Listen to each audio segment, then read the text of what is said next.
Being a chartered accountant, passed in first attempt, 16 papers, 3 years rigorous training, 10 years experience, it's hard to find a job. People doesn't know who you are. So that's the point it started. Okay, let me try if I can go to the United States. And then you do a lot of data analytical to that. Because when you have, and CPA in-house, you are talking your minimum $150,000, $200,000 if you are employed full time. Question came, you have very established practice. Why are you leaving India here and going there and start scratch? She did not open, she was shivering. I don't know what is inside that. But one of her colleagues said, oh, just open that. So I got a lot of practical knowledge there.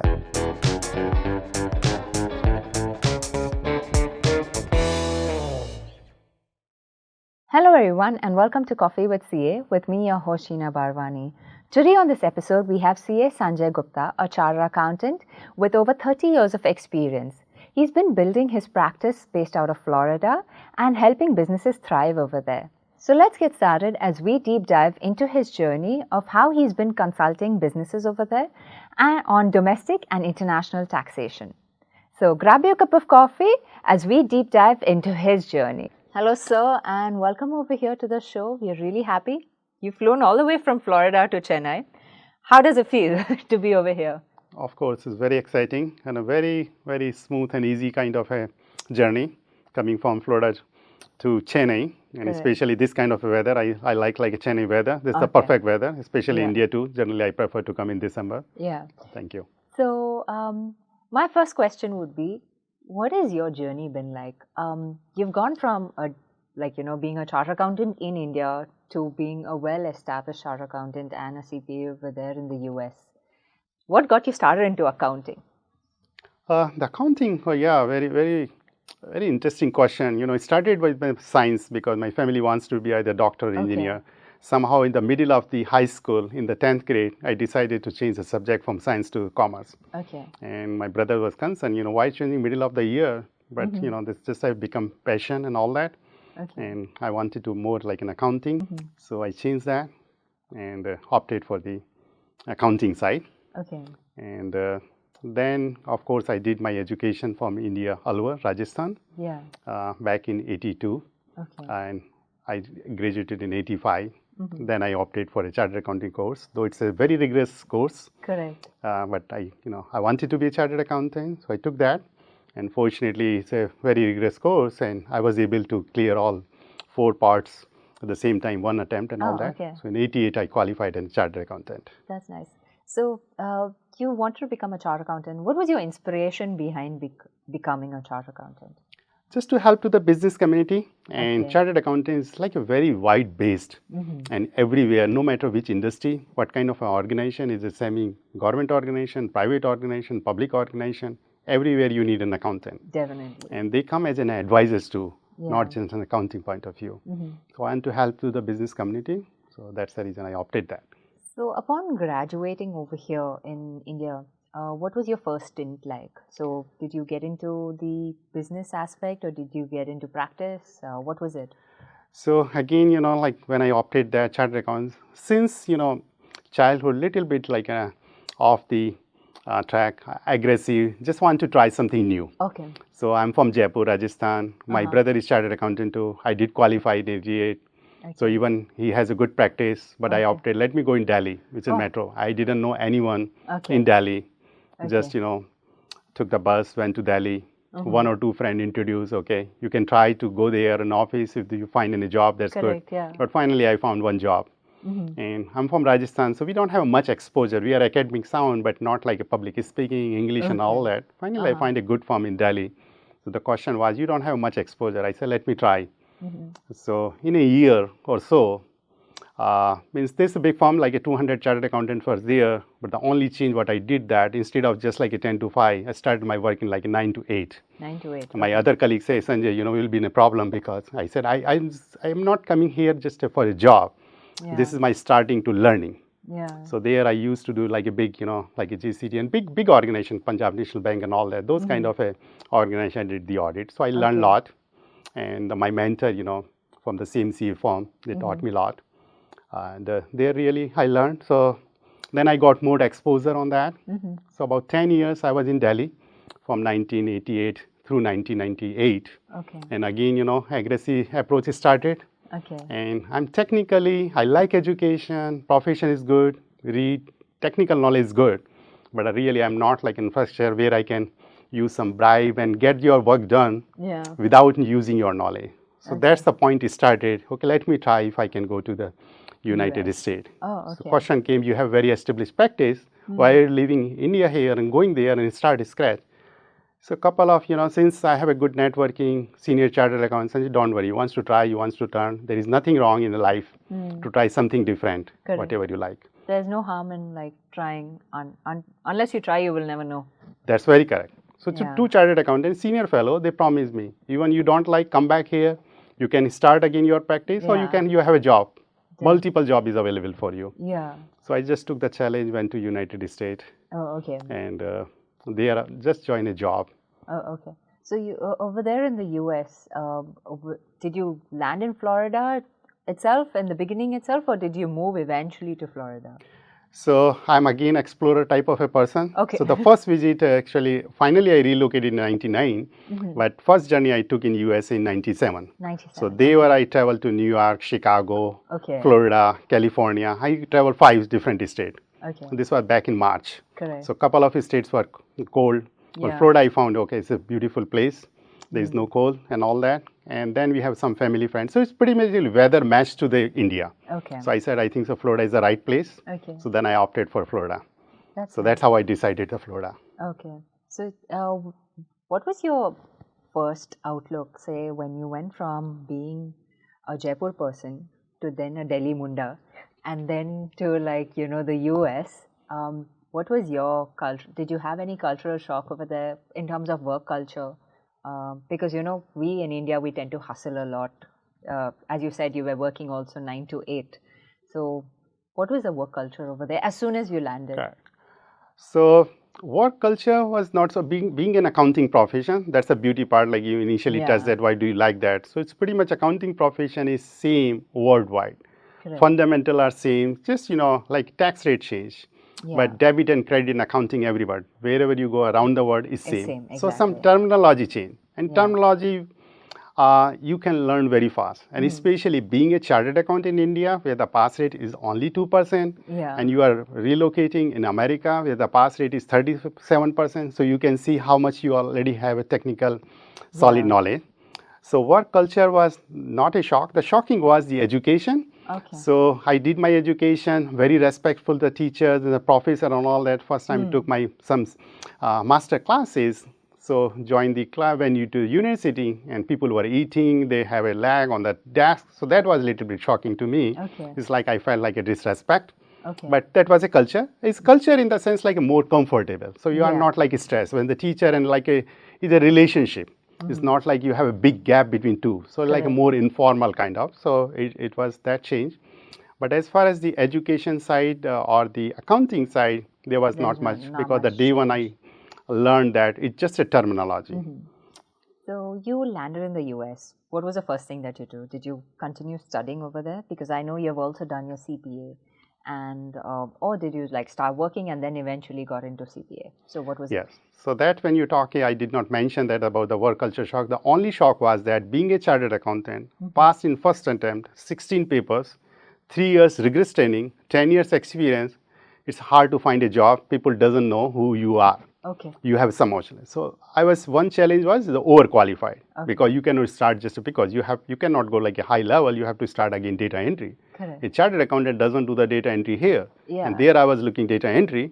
So shocking news was it's hard to get that. Then I decided it looks like people doesn't know who is a chartered accountant. I need to do my CPA exam, which is Certified Public Accountant exam. So when I talking to some family friends, they were saying, Sanjay, it's too tough. Don't take 4 parts. I said, I do not have a time. I cannot afford take one by one. I have to take all 4 parts because I shifted with my family. So my wife was there, my he was 3-year-old. So I don't have a time to take 1 year, 2 years. I have to clear in just in a first attempt. So I took my 4 parts, and fortunately, I clear all 4 parts in first attempt with a good grade. And there, results used to come like just in an envelope. I was somewhere at my client office. My wife got the envelope. She did not open. She was shivering. I don't know what is inside that. But one of her colleagues said, oh, just open that. And she found, I passed all 4 parts of CPA exam. So that was a little bit shocking that having so much knowledge and experience, hard to find a job in different country because, and this was just they didn't know that who you are, what Correct. kind of knowledge and experience you have that. So I think that is the most important thing, that when someone is moving over there, you have to be ready to start from zero again. That's a very true statement. Yeah. Very, very. No matter, even you relocate from one state to another, you locate Yeah. from one country to another. You'll have to start from You have to scratch. start from the scratch, and that will take you the sky. Yeah. All right. That was very interesting. So tell me something. When you went to the US, you finished your CPA, you cleared all the 4 papers in your first attempt.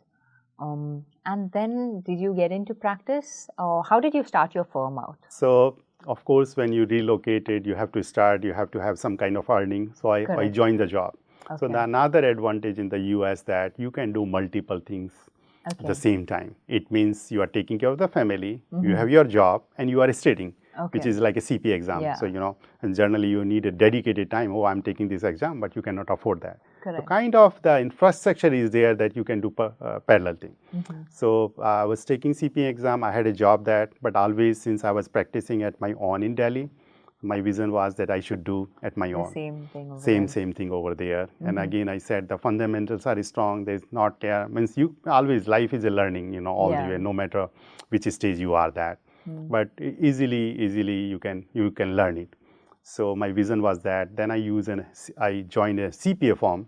In a CPA firm, then I of course learned little bit like a more forms and all that. Like it's just a simple forms. You have form 26A here there. Correct. Okay, you have form like a W2. You have a 1099. You have another form 16. Yeah. So that's only like a. So you specialized in You those specialize. So the point is, both are same forms. Both are same form. Just the form number got changed. Correct. So you And have probably pen. 1, 2 fields would be there.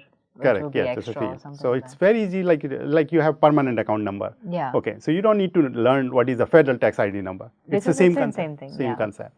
So my vision was that I use the public accounting form. There you call, here is like a private. Means when you have a chartered account form, you call private. In US, it's called like public. Public accounting. Means if you are in a sort of a CPA form called public, if you are joined with the employee, like a Zoho as an organization, there you call like a private. Okay. If I'm like a CEO, CFO in the organization, you are like a private accounting. So I joined there and then I learned, and finally, and then basically what I did, made an arrangement. I was doing the job as well as I started my own practice. Okay. So fundamentally, you started by side by side. Side by side, correct. Okay. And slowly, I was there, and they offered me a partnership. I said ultimately I want to do it my own. Okay. So I started my own practice. So that was in which year, like you started your practice? Say, for example, you cleared your CPA. How long did it take for you to start your practice? So my entire reason for asking this question is so that if someone who is moving to the US and who has done their CPA right now, how long do they need to start their own practice, like a well-established practice? Correct. So generally like a 7 and 8 years is a good time. Okay. Minimum time is like 4 years, where you want to be just a good, sound, technical as well as in a practical aspect point of view that. Of course, the CPA is a must when you relocate, no matter what. If you want to grow in the US and you want to do an accounting function, unless you are changing your job profile itself, like CEO or an IT side business, then you don't need to do CPA. But if you want to stay in a public or private accounting, you need to pass a CPA exam because then you recognize very well that. Correct. And passing a CPA exam is not a tough. Yeah. Okay. The difference is only CPA exam again, state by state. In India is like an India level, just a one exam. Correct. And then just a one institution, which is ICI. But there, the exam is same around the US, but the state society managed different rules and regulation for the qualification to appear in the CPA exam. And so 3-4 years is, but I took about 7 to 8 years. And after that, I started my own practice. That's nice. So as of date, your practice has been in like for how long? How long have you been practicing for? Almost like 25, 30 years. As of date, what are your multiple job roles? Because I know that you may have like multiple job roles or job profiles as of date. But for someone viewing it, can you let us know? Sure. So you are talking like 36 years of journey in accounting profession, which include passing a C exam, CPA exam, and all that. So that's it. So since then, like a USA, so of course my practice is when you have a chartered accountant in India, I'm just comparing so much easier to the the listener or the guest so that they can compare apple to apple that. So CPA, so you do a regular tax return, you do the audit, you do the bookkeeping, you do the payroll. So also in the US also you do the same kind of a traditional CPA, you do the accounting, bookkeeping, tax returns and the payroll. And again, for a general purpose, here CAs, they don't do much the bookkeeping and accounting and the payroll work. Because you have a different kind of a setup and all that. And audit is too much popular here. In US, there is not much audit. So there you do the basic function. Audit is a complex in the US and very highly skilled setup that, and you need more specialized knowledge on that too. So, and audit is not a mandatory, okay. So these are the first traditional function that every CPA will do when they do the practice. Apart from that, what I'm doing that, so one is job called CFO services, outside CFO service. Which is very popular. I see that is becoming a popular in India too. And what does it mean that? Because they are a small organization. So everybody is an entrepreneur, but they are not fully with the finance and accounting. So what they do that, they do hire outside CPA. So they are available, so you are not physically employed on that particular organization, but you are as good at, you are available like an inside CEO.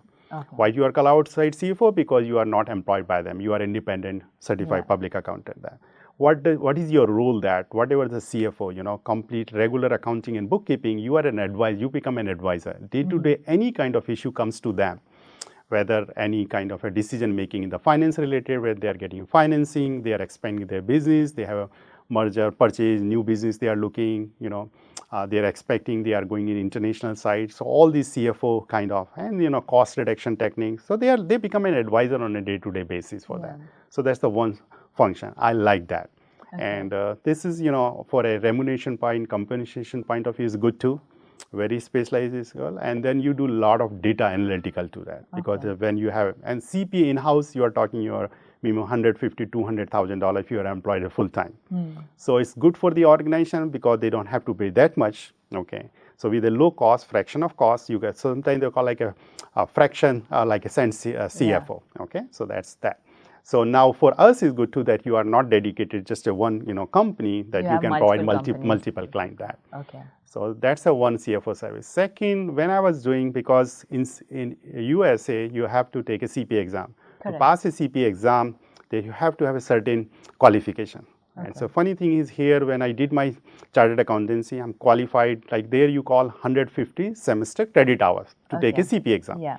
So when I apply for that, so they said, yeah, you do have 150 semester hour because you did the BCom, you did the CA, so we qualify for that. But what you are missing, you did not took any graduate level courses. So in master's level, you did not took any accounting classes, okay, or any classes. I said, fine, you can take even dance classes because your accounting is good, but you did not have any graduate level classes. So then I thought, why I need to take the side courses? So I decided to take Master of Taxation.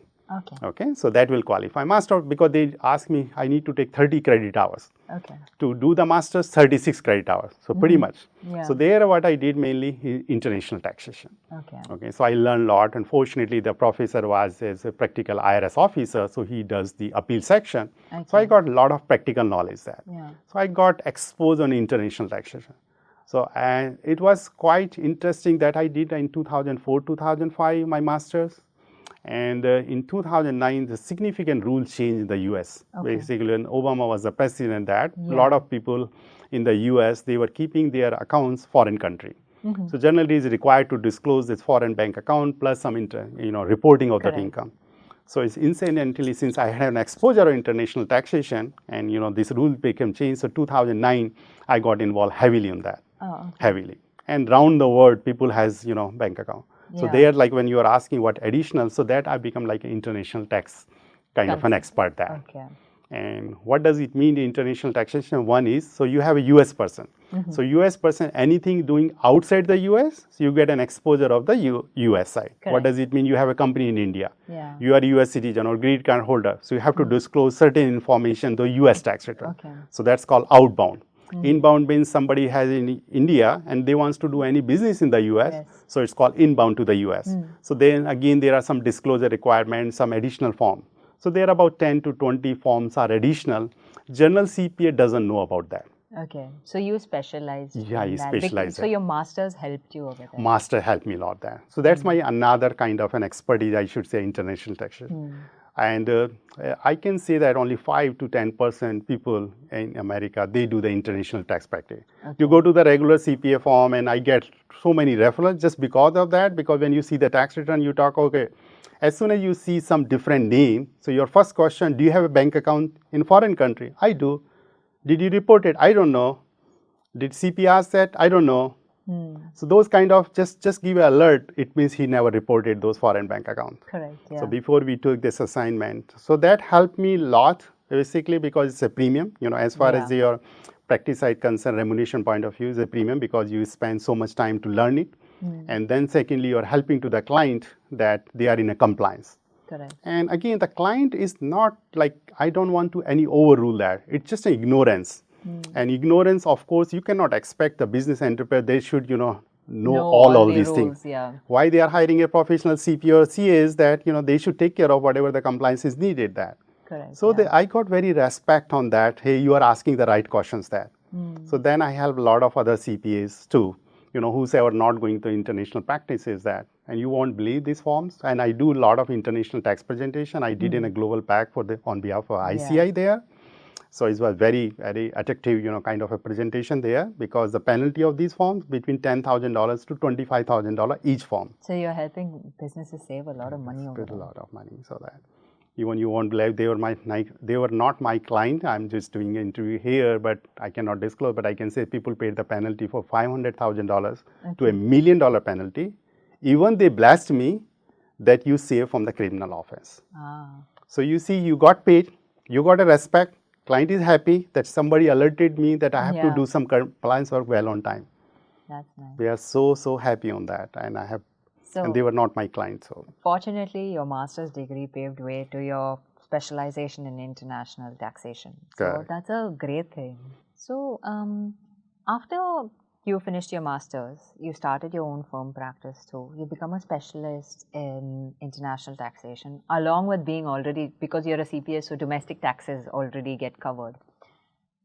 And how do you still find the time to get involved in like multiple work opportunities when it comes to social service or even like with the Institute of Chartered Accountants over there?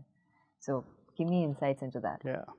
I'll just add that, being a chartered accountant, being a CPA, is helping me a lot that what I learned from CA Institute, and I would say to every viewer who say that you should really proud on that you passed a CPA exam or CA exam because you get a lot of knowledge there. And that is also helping me do on international taxation, not just because I'm CPA, US is because I'm my CPA. So now the finding the time to the other activity is just a one word, passion. Just a passion take me there. Whatever you want to do, you want to do yourself, you're happy. But when you do for somebody else, you will feel more happy. Because somebody happy and it comes back to you. So if you are doing your own benefit, you will not get that pleasure. What you do for others and it comes back to you, you feel double happy on that. So it's just a passion. So now passion is started. The culture, when you relocated here, you are thousands of miles away, and everybody is doing for their own, but you want to do for a community. So again, it's starting from a passion. As far as the time is concerned, once you decide that you want to do the time will find, means you will get enough time. You need a time 2 hours, but you will find 4 hours because you decided you want to do something. Correct. So one is area where I'm associated with IRCC, like a culture center. So we do a Diwali event. Okay. So this Diwali event, again, the purpose, and about 7,000 to 8,000 people comes to that event. And it's a Diwali Mela. We do in convention center, and people come around the USA, and about 1,000, kids comes to the stage and they perform that. It's a multicultural dance. You get a Rajasthani dance, you get a Gujarati dance, you get a South Indian dance and all that. Basically bringing your Indian culture to the US. So that's your secret motive. Correct. That's you rightly said. The purpose of that just to bring the Indian culture, and then bring the Indian culture within your own people, because you want to pass that culture, because whosoever you're born there, how they are going to get the culture, because somebody has to start the process, pass along that, because the parents are there, but community needs to provide that kind of a support, then they will get that. So this kind of a community providing this kind of support, they are providing a platform.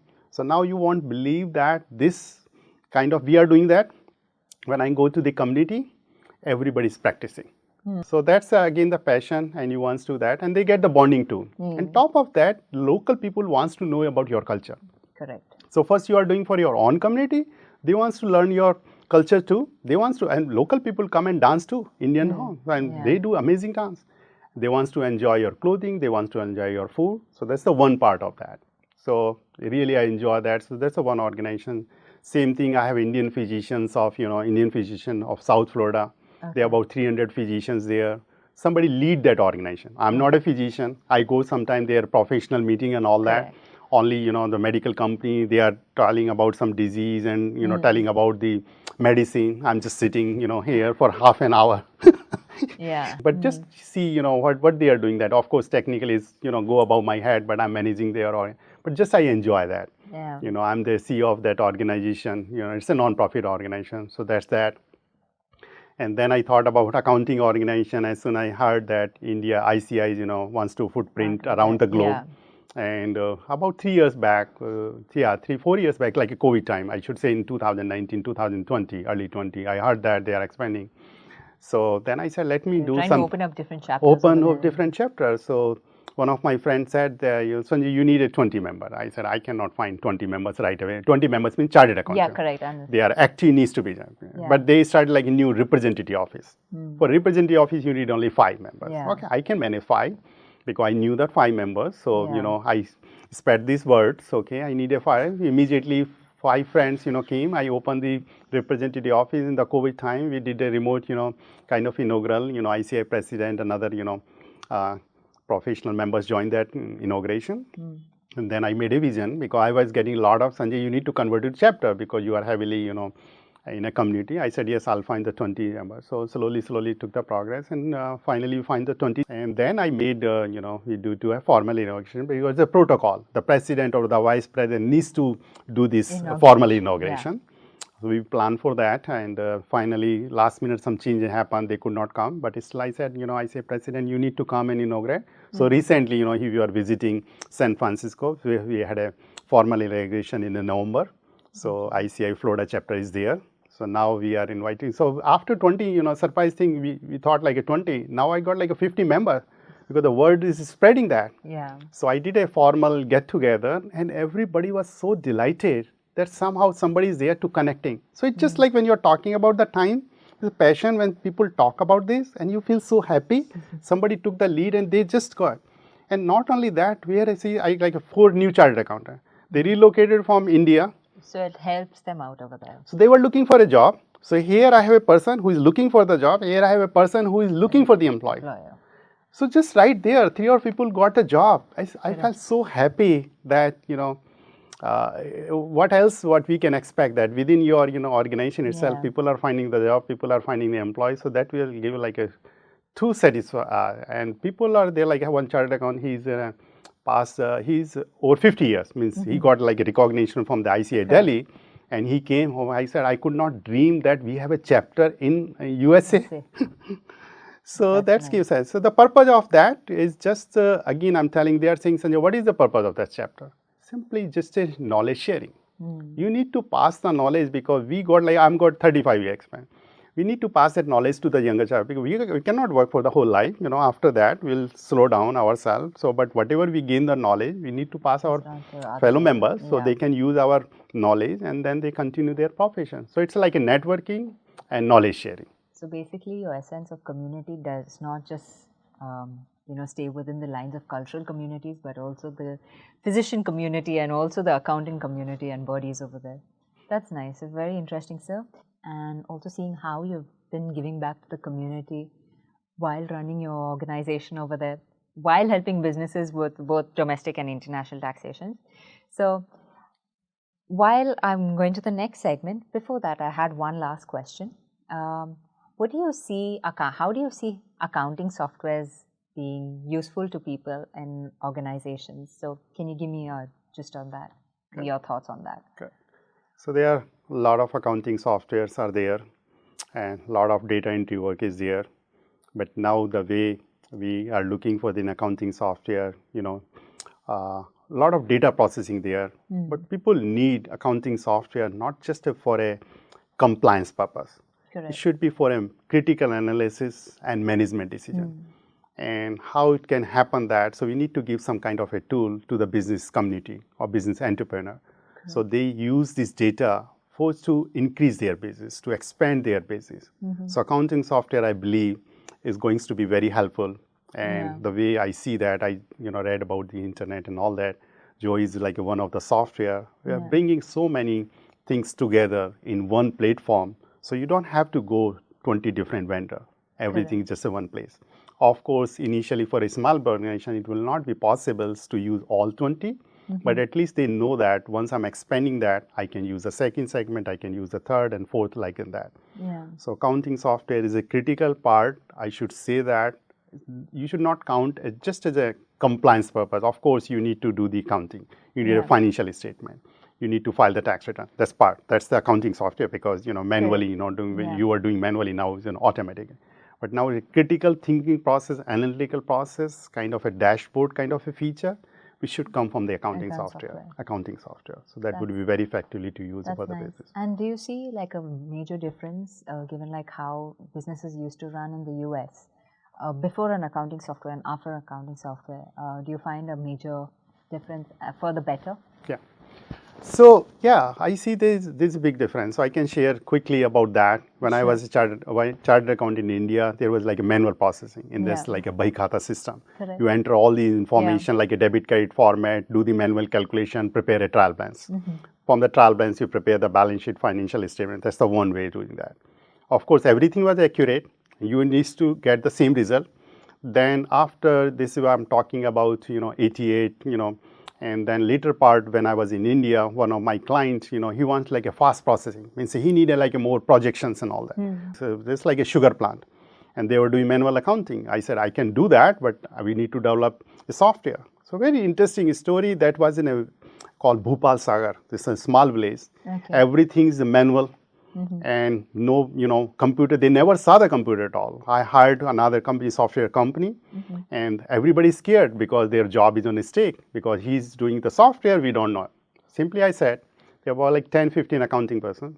I'm not going to fire at all a single person. What you need to help me only, you need to say yes, we are willing to accept, and we are ready to learn. If you use that word, we'll make it happen. Nobody is going to be. We are not going to fire a single. Using that methodology, custom software we build up, everybody was using that. So from the start of free. So that's the one. So it's a fast processing. Now you back in 2024, of course, so many projections and analytical information is not possible without an accounting software. Now AI is coming up that, just the speed of the information. People wants to see for a tomorrow. So even, like just to tomorrow, they cannot wait, okay, it will take like a 5 minutes. And the good thing is like a cloud computing. In my practice, when you're talking about this computer knowledge and all that, even I'm here, thousands of miles, if client call and they need some information, within 10 minutes, this information is there. So we have a portal system, private secure portal. So their information is being stored over there. You can exchange the data and somebody, I need a financing that. I need my last 3 years tax return. So how it is possible? This is like a cloud management kind of an accounting software. So in summary, the accounting software is a very critical part of any business success. You have to have a multiple functionality of that, processing the fast information, analyze the data, and you get the desired result on that. All right. Thank you so much, sir, for your tips on that. We are on to our next segment. In this particular segment, so our guest from the previous episode would have left a question for you, not knowing who's going to come in next. And I'm going to quickly read that question out. Sure. Probably you can leave your answer. And this is, so we have collected questions like this all throughout this year of 2024. And this is going to be our last question for this year. So you're going to be ending the year with a bang. Wow, that's a wonderful news for me. Somebody start, somebody ending. Yeah. And of course, in between there are like so many persons too. Correct, yeah. So I'm going to quickly read this question out. Sure. As a CA, why do you think we should upskill and reskill ourselves? What are the key areas to focus on? So this question was left by CA Anand Prakash Jangit the last time he was here. Good. So would love to hear your thoughts on that. No, thank you for asking. Very intelligent question. Upskill and reskill is the key because life we say, one is say life is a journey. Second, we use the word life is a learning. Correct. Yeah. So life is like no matter which profession, what you are doing and all that. So wherever you are, respective kind of a field you are, you need to keep learning that. Correct. And now you have seen that, I don't know, in the older time that there was a mandatory requirement called continued professional education, not in every profession, but now you see every profession has this kind of a, the reason that, again, the upskill and reskill yourself, because it's changing every single day. If you do not update yourself, then you cannot go to the next step. Yeah. So you need to sharpen your knowledge. I remember that back in, back in '88, there used to be a chartered accountant, C.L. Jawar, I'm quoting his name. Okay. Very, very learned person. And always the guidance to the new CAs, hey guys, you need to spend 3 hours just to read it. You want to wake up at 9 a.m., by the time half day is gone. So I remember those words. So just like a skill. So you need to sharpen your skill every day so you can help to your business entrepreneur. Yeah. You can, you can guide them and you can guide to your professional colleagues too. Because every day, some kind of either we feel like a rules or regulation or technology. Generally, they are the two aspects. Yeah. And in medical also, there are a lot of research is going to. In accounting also, there are sometimes some research is there, So unless you read that, skill yourself, you cannot guide and educate your, to your clients and your colleagues. So it's very important, the person who put this question, that everybody should reskill. There is a significant importance there. All right. Thank you so much, sir. Thank you so much for that. And that brings us to the end of this particular segment for 2024. And thank you once again for that. And we're on to our next segment, which is going to be the fun segment. It's called Beyond the Balance Sheet. And in this particular segment, I will be using my phone, so pardon me for that. No pardon at all. Without phone, we cannot do anything these days. So on this segment, I'm going to get to know the fun aspect of you, because I know behind every serious chartered accountant, there's always a fun person Without any doubt. Yeah. So yeah, thank you. I'm going to do a quick rapid fire over here. If you weren't an accountant, what career would you have chosen? Another is like maybe a medical profession, I can say that, because that's why I'm saying that, because when I switched in between, I opted for a science and then I opted for a commerce, and my two sons, one is already in a medical profession, he's in a doctor, second is leading to that, so I can say that that's another kind of a profession because help to the other people. That's nice. So what is one piece of accounting jargon that you secretly dislike? Dislike sometimes is like a disrespect. People take it granted. Okay. And only I think I can say that because everybody think it's just a compliance. So there's like a standardized fees. Okay. People do not respect your service. Basically, when you like say what you bring to the table. What you bring to the table. You just said like reskill, upskill. So service industry needs a skill. To get the skill, you need to spend the time. So when you get that, so it's a value service. So you need to provide the service. Of course, when you are spending the time, you need to get paid there too. Correct. So the only jargon we feel that people without having any kind of a comparing the service, sometimes they just compare about the fees. So I should suggest to the business community, you always, because it saves longer term much more, you get the value and you need to get out the value. And you need to have always your right advisor, right accountant, right your CPA, so you can grow your business. Definitely. Because this is a partnership. Yeah. So you need to find the right person so who can hold your hand and take you to the next step. That's nice. So what keeps you going during your tax season, tea or coffee? Generally, I'm a tea person. I like tea person, but tea and coffee goes together. If you could instantly master one new skill, what would it be? New skill, I think so. The technology, you need to be updated. No matter which profession, whether you are an attorney, whether you are an accountant, whether you are a medical doctor, everywhere technology is playing a role. You need to respect that, and you need to keep up to date yourself too. Correct. Like you just said, that phone, pardon me, is not like without phone. And, these applications pretty much are on the phone there. You can leave everything, but you cannot leave phone. Just in a minute, you are puzzle yourself, your phone is not around you. Correct, yeah. So I should say technology is quite important. If accounting had a superpower, what would it be? Accounting had a superpower, just like a management, management like a financial, financial decision should be a financial decision. Yeah, financial decision. And accounting, because this accounting financials is again the key part is every organization. Correct. No matter whether you are in service, even your home also. Mm-hmm. If you don't plan for a budgeting, so you might be fail for that. So you need to plan on your personal life also. So budgeting, forecasting, and financial planning is very key in your personal life as well as your business life. That's nice. So I'm going to go to a final last few questions. It's going to be this or that. So it's just going to be very quick. Paperless office or old school ledgers? Paperless office. Paperless office. Okay. Tax season, love it or dread it? Love it. Love it. Whenever you do anything, you need to love it. Simple. That's nice. You'll never hate it. Working with startups or established corporations? Startup. Challenge. There's so Accepting the much. challenge. Yeah, accept the challenge. You will enjoy the life. Early morning meetings or late night deadlines? Early morning meetings. There's reason behind that. Okay. What's You your get reason? the okay. Your the brain is working in the morning as best as possible, and evening or late evening is that. If you work, I have a practical experience for that. If I have a critical problem, okay, I get up like at 4:30, take the shower, prayer it, and between like 5 to 6 a.m., this no matter how complex question or problem you have that, if you are doing that time, this question you will solve the problem. It might take 3 hours, there you will finish in half an hour. This is my practical experience. Okay. And I always take the complex problem in the morning. That's nice. Audit or tax work? Which one is your pick? I enjoy tax. Tax. International or domestic? International, love it because you get the challenge and all that, and it's very, very interesting topic. You enjoy while you are working on international taxation. All right. So that brings me to the end of my questions. Thank you so much for this conversation, sir. We are lovely. It was lovely hosting you over here, and thank you once again. As a small token of appreciation for coming on to our show, we have this for you. We hope you enjoy it, and thank you once again for coming on to the show. Thank you so much. Thank you. It was really a pleasure, and giving kind of an interview here. And I thank to the Zoho community because I see the founder has a vision. It's not just as a business; they are taking as a community support, which we love it, and that's the person I am too. Definitely. So it was my pleasure to be here. Thank you. Thank you so once much. again.